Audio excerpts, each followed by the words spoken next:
Hello everyone, in this video I'm going to be showing you how to disable Discord notifications on your phone.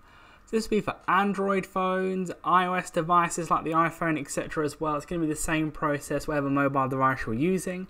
So first of all I want to show you how to mute notifications on like a specific chat, and then I'll show you how to do mute notifications across the whole Discord app. So first of all, with the chat you're going to want to click on whichever chat you want to mute.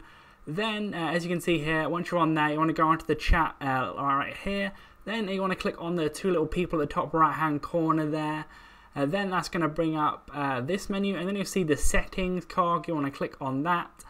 Then you're going to want to scroll down, and then you're going to see notification settings. You're going to want to click on that. And then you can just like click mute that, or you can click notifications for each of them, like where it says like nothing, etc. You can have that ticked if that's what you want, or all messages or all app messages, depending on what you want. And then that's how you do it for the chats. And then you can go back out of that, and if you want to do it across all of them, all you're going to want to do is go to the bottom right hand corner.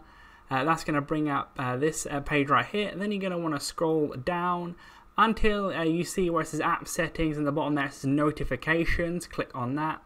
Then you got all different types of notifications. So I say get notifications within Discord. If you don't want that, make sure that's turned off from blue to turned off like that. Just clicking it once. And then also with the integrate calls with phone app, you can click that off as well.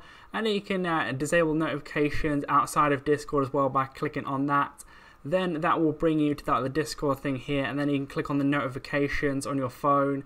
Then you want to turn off that allow notifications. You could do like separately as well, like sounds and badges, etc., or lock screen notifications, center banners, or you can just allow notifications turned off, all of them, just by clicking it once like that. So leave a like on the video if you're going to go out and do this, and subscribe for more videos like this.